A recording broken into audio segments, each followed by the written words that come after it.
So the next part, tuners complete.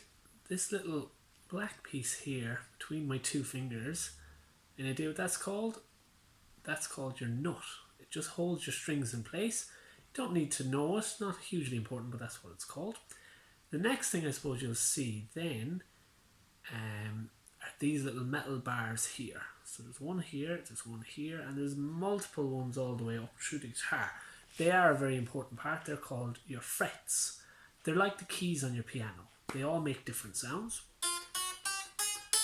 And if you learn to play around with them, you can get some fun stuff like. So they all sound different. So all the way up. Or.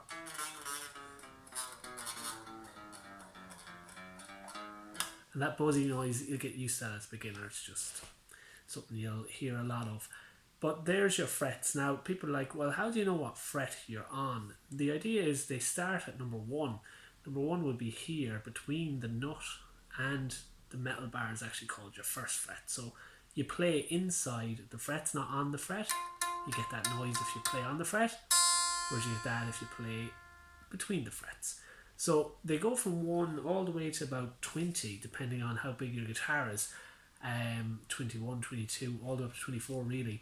But how do you know where you are? Well, mainly as a beginner, you're going to spend most of your time between frets 1 and 3. But with the style I teach, you might be all the way up to number 12 fairly fast. But these little dots you're going to see here will tell you where you are.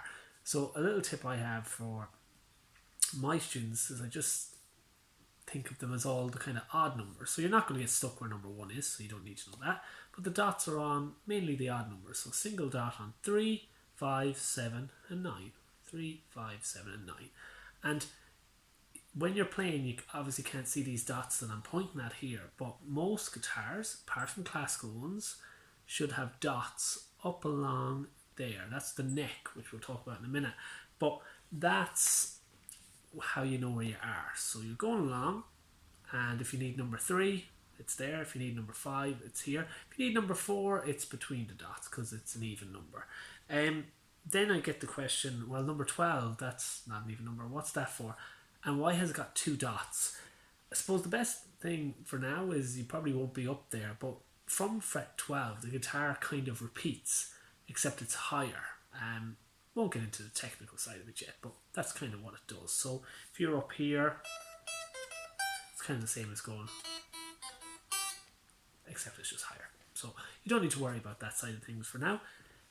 Next part then, we've made our way up. This little bit that you're playing on, they call it the fretboard. So this whole area here is known as the fretboard because it's where the frets are. On the back of the fretboard, they call it the neck. So it's the bit that the tuners and that the frets are all connected to. The guitar is a few different pieces of wood kind of put together. So some of them you need to know. So the neck you don't really need to know. The frets you do need to know. Fretboard, handy to know. This here, the body of your guitar. On an acoustic, it'll be wider so it can make a sound, but on electric it's very thin and solid. But there you go. Now moving on up, this one has got pickups. Normal guitars, the acoustics won't have them, but they share this. This here is called your bridge. So your bridge holds your strings in place from this side, and your tuners hold them in place from this side along with the nut, and that's all they really do. There's the thing that they sit on, a little white piece on an acoustic, and just here it's called the saddle. Bridge and the saddle, you don't really need to know too much about them unless something pops off. And yeah, that's mainly it. And then your second most important thing you need to know is that you've got strings, 6 of them. We'll be talking about them probably in the next part properly. But that's mainly your part. So what should you really memorize? Your frets and your strings. That's the 2 main parts that you need to know. Everything else is just bodies, sound holes, this and that. So you'll see it from the page that I have attached. Any questions on it? Let me know.